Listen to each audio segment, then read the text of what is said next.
Hello there, and welcome to another episode of the Isengard Abridged campaign for 3rd Age Total War.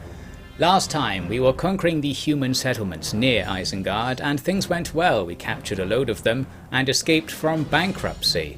But then everything changed when the Horse Nation attacked. Rohan declared war on us and captured one of our lightly defended settlements near Isengard itself. That means all of our territory is cut off from Isengard, which is the only place we can recruit units.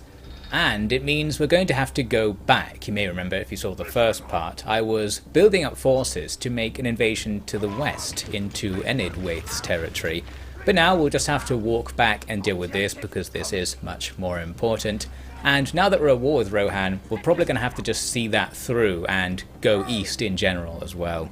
Couldn't make it back in 2 turns, can get close, but saw once I got close that there is a Dunderling army nearby. There is this other human faction to our northwest to which we are allied, and they are also at war with Rohan, so they're coming down to help. But then Enidwaith has something for us. One of their diplomats does nothing to our town, which may have meant they're trying to bribe them or something. But then more importantly, they send some troops to attack our northwest corner.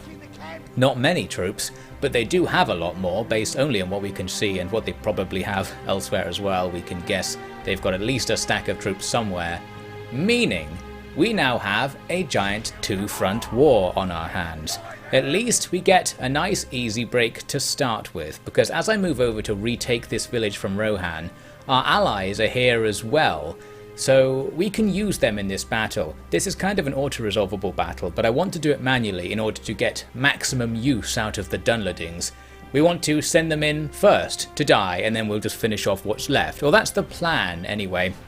I was a little bit too eager to help out actually, and ended up aggroing some of the enemies towards me on the other side of the village. I have to quickly send my spears forward to deal with the famous Rohan cavalry. Luckily, having 1 unit of spears gives us quite the advantage, because if we can get those spears up front, with the enemy coming out of a choke point there, they're easy enough to catch. Still, I shouldn't have been so nice to my allies. I think people might be starting to suspect whether I'm actually here to destroy the world of man, since I'm allied to Gondor and I'm even letting some humans survive more than is necessary in this battle. Plus, Saruman does look suspiciously like a man, which must draw some questions from Sauron. I can't remember, I think in the lore, even though he looks human, that's just a coincidence or something. I don't know what's up with the wizards. They're magic and possibly immortal or something. Doesn't matter too much. Right now, we just have to defeat the few cavalrymen in front of us, which we do by getting them stuck on the spears and then crossbowing them to death at close range. And then I think actually aggroing the enemy did help out the Dunlendings quite a lot, because they started sending out their infantry, who would come about halfway out, then turn around and go back, all the while being hit by arrows, and we were able to rout a militia unit doing that right there. And at the same time, the Dunlending army is just powering through this one approach, no strategy necessary. These guys are supposed to be like barbarians of some kind, so I guess it makes some level of sense. Probably not the best way to do it, but it's going to kill the enemy and it's not going to kill my troops, and that's really all I'm here for. Didn't even watch them win the battle, such is my contempt for my allies, and we get the win. We lost only 6 troops, so basically nothing. That's ideal, because of course, with our giant 2-front war on the horizon, we're going to need all of these troops right away. I take Lurtz and some of the men to move out immediately to go and secure the bridge across what I presume is the Isen River. That's the only crossing point here, so if we just stand on it, it will act as a force multiplier, and hopefully we can hold back all of Rohan. That's the plan right now. Theoden is actually right there, and I would have attacked him this turn, but it looks like I'll run out of movement points when I come to stand in front of him, so I didn't make that move. I've made that mistake too many times in Medieval 2, so I just stand on the bridge. And the reason I split my force is because everyone else under Saruman needs to go in the other direction. This is a 2-front war after all, and I am going to try and fight both fronts as much as possible. So we send a few troops to go and try to repel the Enidwaith people up near our northwestern border. Nothing happened during the end turn sequence, so we arrive in the next turn, and indeed, those Enidwaith people run away a little bit. There wasn't that much there, so I thought let's just kill them now. I didn't even bother pulling the troops that were in the settlement out to help with that. That would have made the auto-resolve a bit better, I think, but whatever, it was fine, I guess. Now, because I'm way too nice to the manfolk, I actually tried to ransom the captives back. It wasn't accepted, so we got to execute them in the end, but I really should be executing them. And now I thought, it's going to be really hard for us to counterattack Enidwaith in any way, so I go back to Isengard and start recruiting a diplomat. The main objective in a two-front war is to not be on one of the fronts, so we're going to have a diplomat spamming peace with Enidwaith, and I'm going to bring Grima Wormtongue back to spam peace against Rohan. Now with Lurtz, I did this. As you can see, I was standing on the bridge, but I thought, you know what, this Foldberg place in front of me isn't that heavily defended, and it's a castle. Let's take that and make that our front line, because that way we get some money as well. There is a downside in that the enemy can walk around Foldberg and still cross the bridge, but we'll get to that later on. Enidwaith are now making a more serious move in the bottom left of our domain, down near Gondor. We've got something like a half stack of troops coming in. As for Rohan, they didn't counterattack me over at Foldberg, so that's nice of them. This new diplomat I've got has no stats, he's got 0 influence. It says he's culturally intolerant or something, which I guess makes sense in the lore. These damn Uruks are kind of racist and I guess they piss people off. But it doesn't help for in-game purposes, so maybe we're not going to get that deal anytime soon. Anyway, we need to do something about this invasion coming in from the bottom left, so Saruman will take his group to go and deal with that. There are also Enidwaith troops to our top left, but we are just going to ignore them because we have no other choice. As for the Foldberg thing, I just auto-resolved this, mainly because I didn't want to face the towers. I thought if we manually resolve, the towers might actually do a lot of damage, but we did take a lot of damage in the auto-resolve as well, so perhaps that was simulated. Executed some captives, killed the general, sacked the settlement, all good Uruk stuff. So now we have a castle to help us defend against Rohan. I was sort of confident that army up there couldn't reach Isengard, but not confident enough clearly because I sent some troops back to it. I think there is no way to cross the river up there. So we can use the castle, and indeed we do need to use the castle because it gets besieged right away. The force to the north comes down towards the castle, and then Theoden appears. It seems he was hiding in the forests nearby and I just walked past him earlier. And he leads a force to lay siege to the castle. Not a very big force, which is ideal because that's what we've got as well. I guess this is what I wanted, even though it doesn't really feel much better than just standing on the bridge and trying to go for a bridge defense as well. As for Enidwaith, they're still trying to bribe my village or something and failing, and then their force actually goes back and takes out some rebels who were blocking the line of sight from one of my towers. So they've done me a favour there, thanks, but still, please don't invade me. With the Theoden siege situation, I did something that I thought was going to be good, but turned out to be quite the mistake. I took some reinforcements and moved them here behind Theoden. That means when he attacks the castle, we should get these units coming in as reinforcements, and indeed the castle is only quite lightly defended, so I thought that would be helpful. Saruman is still moving down towards the incoming invasion and reaches the bridge I was going for. That's a good place to defend if we give up the first territory in the enemy's path. There's also a very small force, again coming from the northwest. This general's standing about here. I think I was making towers or something. So I'm going to have him and the local garrison trying to actually stop that invasion because they do stand a good chance. In terms of money, we're breaking even just about at the moment, so we can't really recruit much more. We have unlocked the ability to recruit orcs as well as uruks, so orcs are just worse, but they're also cheaper. However, while they're like 75% as good as uruks, they cost like 90% as much. So I wasn't really up for hiring them. They seem like they're worse value for money than the uruk versions. But because of unit caps and turn time restrictions on recruiting, having them available is still good. If we need to spam a lot of things fast, we can use the orcs as well. Anyway, here's the Rohan thing that I was alluding to earlier. Things get a lot worse because they just break the siege at Foldberg, then attack my reinforcements, but the guys at Foldberg can't reinforce that battle. So I retreat and Theoden advances onto the bridge and attacks again. So now we are forced to fight this battle, and this battle is no good really. Theoden's max rank, he's got tons of cav and some upgraded militia. So this is troubling. We do though have an anti-cav unit, so his mostly cav army is potentially vulnerable. They're also in a really loose formation when they attacked us. so I had the chance to charge Theoden himself, which I somewhat pointlessly did. I charged in my Dunlending horsemen. The issue we're going to have, of course, is that Theoden's bodyguard is way more powerful than Dunlending horsemen. So this chance to assassinate Theoden isn't really going to go anywhere, suffice to say. After a few seconds, we've lost half our unit. I try to escape and we lose our commander as well. That's no good. Meanwhile, my spear unit, which I've backed up against the line for added exploitedness, is having a bad time because the enemy have horse archers, they can just shoot me, and their infantry came to fight me as well. Eventually they started toying with the idea of attacking me with cav and even with Theoden, which was quite nice. I thought maybe we can still get him killed in this fight. But he ended up walking off, and then another unit charges into our flank here, and that routs the rest of our spear troops, which is a shame. If they fought to the death, we might actually have got a favourable trade going at the end. So a bad fight, at least we killed a few enemies to make life easier for the future.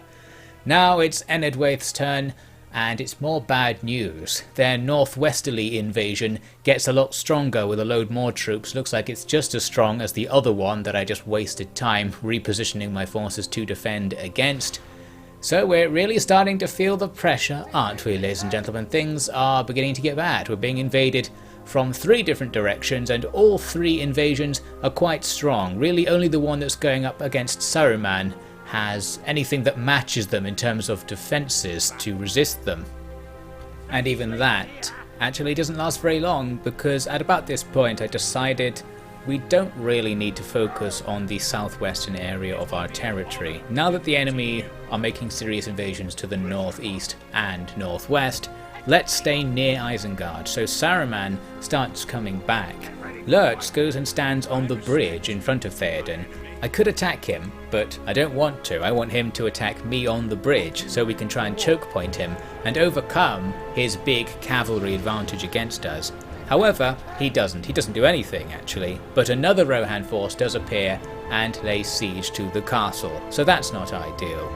Enedwaith are going for it in the northwest. We have a siege attack where the balance bar is not actually that bad, but looking at their army I saw they had tons of archers and realised they're just going to shoot us down as we stand there. Thought maybe there's a chance of doing this, but I was resigned to my fate. I was like, oh, you can just have it. But then look at that. We absolutely annihilated them in the auto-resolve. Somehow that went surprisingly well. So now we're saved. No idea why. I guess it's just real good RNG right there. We got away with it. Now I'm a bit more invigorated to keep playing. It doesn't really come across in these videos, but I had extremely low real-life morale. I was sure I was going to lose the campaign, which is partially why I just auto-resolved that to get it over and done with. But it seems we're not defeated yet. The Uruk bourgeoisie want us to go and take Helm's Deep, which shows that they're really not on top of what's actually going on right now. We're in way more trouble than that, my bourgeoisie friends. I tried to get peace with Enedwaith, but they are not having any of this. Although I was able to get the offer to balanced if I offered to give up the territory that I just somehow defended with that cheeky auto-resolve. I very nearly did this, and maybe that would have been a good idea, but in the end I couldn't bear it and I backed away. I decided to continue the war and hope that we just somehow get away with all this. Now back to the Theoden situation. Because I've been falling back with Saruman, his troops can now come over and get involved in all this, so we can try and at least turn the immediate Rohan threat around. We've got the survivors of the previous battle with Theoden who we can link up with as well. Now we can move out and attack Theoden along with Lurtz and have enough stuff that we can hope to bring his army down without any sort of bridge defense stuff going on. I almost attacked right now, but then I remembered I could even bring in these newly recruited units from Isengard. This is the sort of incredible remembering to do things style gameplay that we're just not used to on this channel.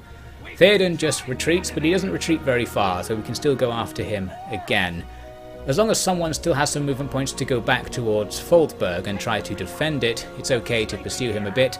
So I do so. Lurtz only has to move a tiny bit to get into reinforcement range of this fight. Saruman then can't get into the fight, but the reinforcement group can commence the fight and all 3 of our armies get involved. That's a good balance bar. But we don't want to auto-resolve this because there's a chance Theoden will survive. Every chance he'll survive actually, because he's so high rank and stuff.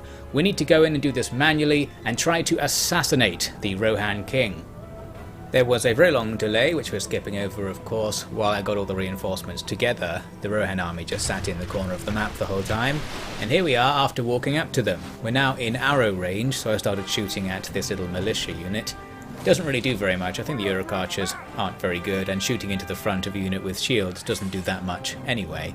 You can see that the enemy have their cavalry really spaced out, so their army is actually quite wide technically. Perhaps that's the AI being clever to counteract for its lack of numbers. Because my arrows weren't doing very much, I tried to move closer to get more effective attacks, and this aggroed the enemy a bit. They sent in some skirmishers and some horse archers, some horse skirmishers I should note there. So they're now throwing stuff at us from the front, and I'm just going to stand here and do nothing because we want to let the archers try and deal with this. The theoretical counter to horse skirmishers and horse archers is always regular archers because you can shoot back with more arrows than they can shoot at you, and they're a bigger target. So just waited to win. Didn't really happen because those are good units we're facing, and they did a Cantabrian circle to avoid dying. But as the rest of the enemy army came in, things start looking good. With incredible bad foresight, Theoden charges the one unit in my army that can resist his charge, our spear guards on the left flank. The other charges from the rest of their cav are going to have to just be eaten by our regular infantry. We don't have any counter to the cav really until we unlock our regular units and can get the Uruk pikemen like in the films and stuff out. We're just going to have to die. Our Uruk raiders will just get flattened, and then once the enemy have stopped charging, we hope to beat them. We'll lock them in place, shoot them with arrows, see what we can do really. Saruman's in the middle. We can pop out the old voice of Saruman to perhaps do something. Didn't visibly do anything in this battle.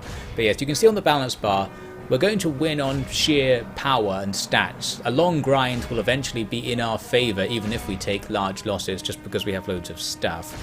Theoden switched from the left wing to the right, where I also had a small unit of spear guards, so we're still resisting him. We just can't actually kill his bodyguard unit because it's really strong. At least the rest of the army is gradually dying. Their horse archers managed to just about beat my light cavalry. I'm guessing the Rohan skirmish cav has good melee stats as well because they are a cavalry faction, so using my own cav against them probably isn't going to work out. But yes, we did eventually take out the enemy army. Well, almost. The enemy's morale is so high that units with one guy left in them are still fighting us, and at the back some of my archers are being driven away from the fight by a single enemy rider. I'm guessing this is because Theoden's here, he's max rank, so he's giving his army loads of buffs and stuff.